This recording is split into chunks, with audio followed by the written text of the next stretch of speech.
From one parastatal to another, back to Prasa, Zolani Matthews. So just before the break, you were talking about the work that is ongoing to try and see if some of those Afro 4000 locomotives, yes, the notoriously taller than our specifications trains are concerned. Why are we talking modification? The court was quite clear that this was an unlawful contract, should be set aside. What's there to modify? Why can't we just sue these people and get our money back? There are the locomotives that we've paid for and that we believe that we could put to use, and we'd like to use those locomotives. So the current, the owners of the company that was previously known as Vossloh Stadler have had a number of engagements with us. As I say, our technical team has been there to inspect the existing the locomotives which have been sitting at the port in Valencia, and we've been assured, and they've also in terms of their own assessments, that those locomotives can be modified. So we believe we should bring them back and utilize them, and not just have a situation where that money that was spent on them is just basically just frittered away, and that we could actually make if the conditions permit, if the RSR is satisfied, then we should make sure that we could bring the locomotives back into the country and make full use of them. Yeah. Did you have any timelines as to by when we might likely see actual welding and hacking away at shaving off an inch or two on those in readiness, and then start talking timelines of when do they dock at the harbour in Durban? It's dependent on the ability of the RSR to travel to Spain. We did have a discussion with them a few weeks ago. This is the rail safety regulator. Yeah. If they're able to travel to Spain and then give the certification for the locomotives to be utilized on the network, I'm hoping that they'll do that before the end of the year, and then we would, after that report is submitted, then we'd have a better idea. But I'm sure, if fingers crossed, that we would hope to see them here in the early part of the first quarter. And would those plug the gap in as far as long distance, or would those be targeted at the metro service? I believe that the metro service, you already have a system that ensures you some kind of a supply of locomotives. Yes, we do.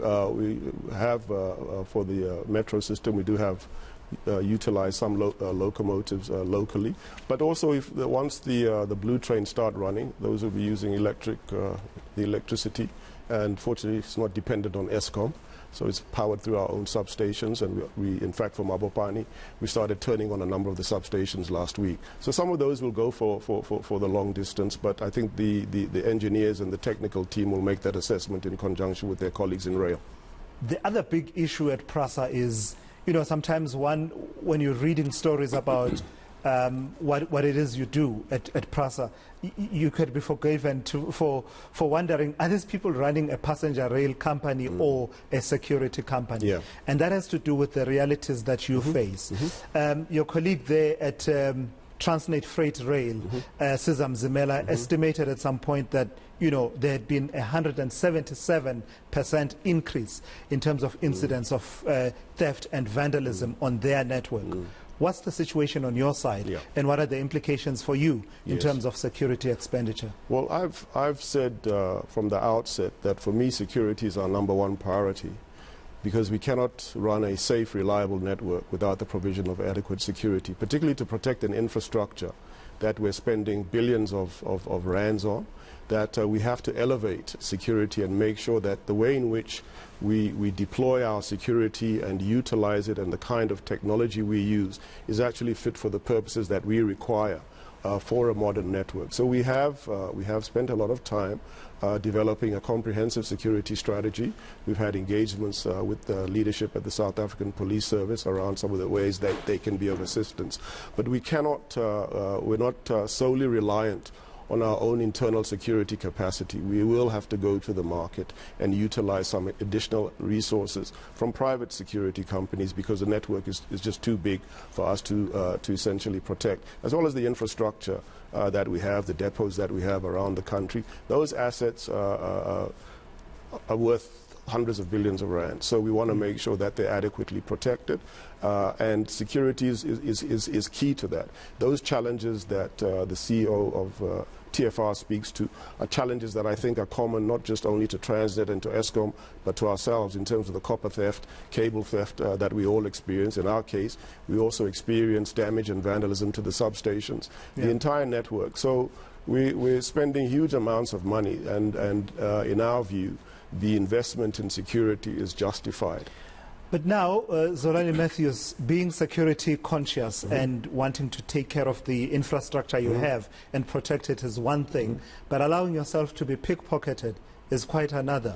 Why did you spend, I'm told, some 248 million rand within 20 days in July?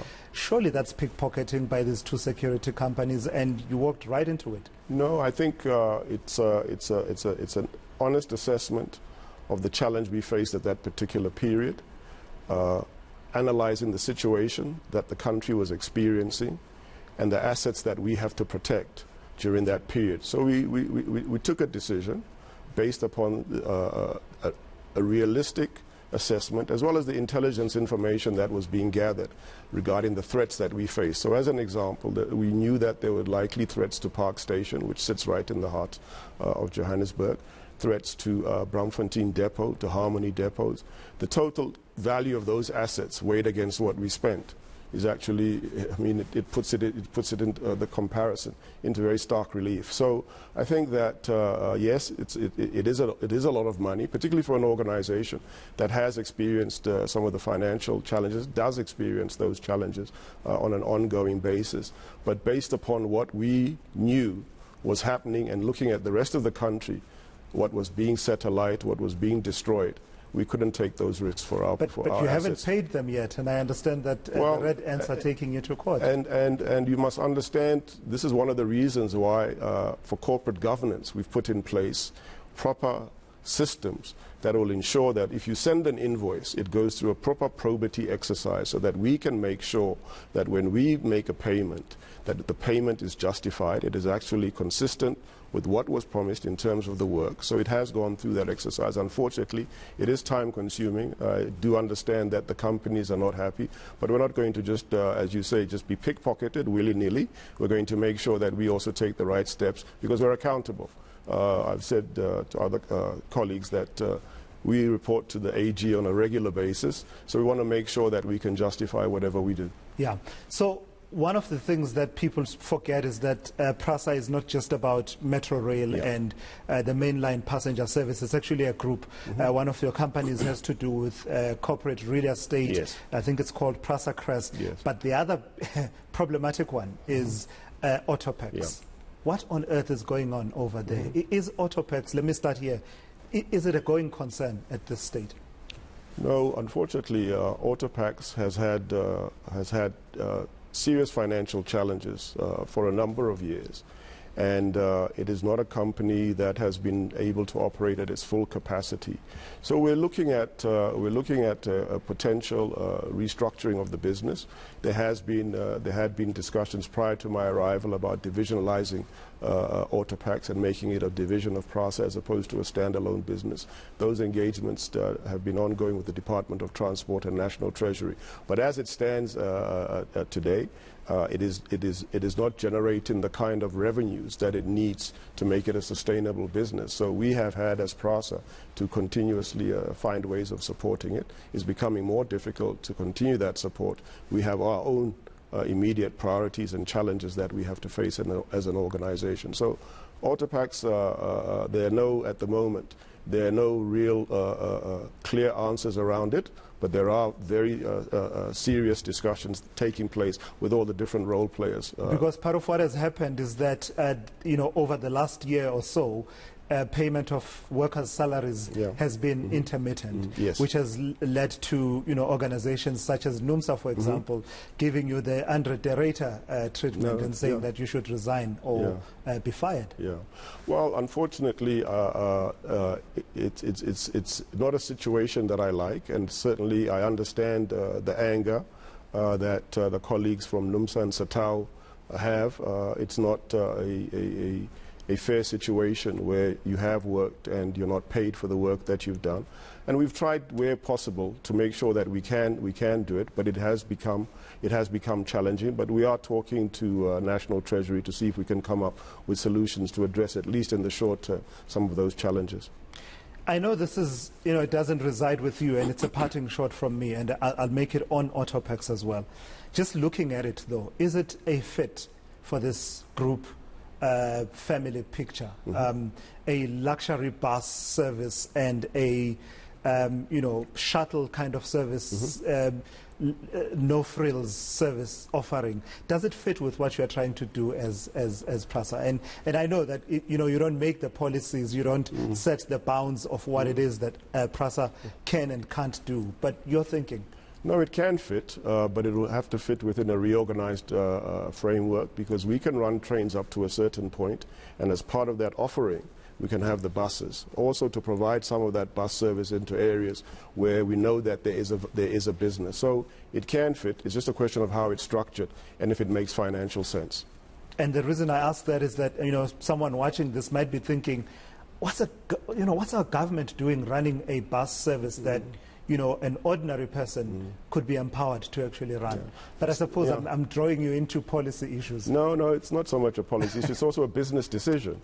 And we have to look at what makes good business sense for the overall business and fits in within our primary mandate to provide commuter passenger services. So we have to look at that, but it cannot be business as usual for Autopax. That's clear.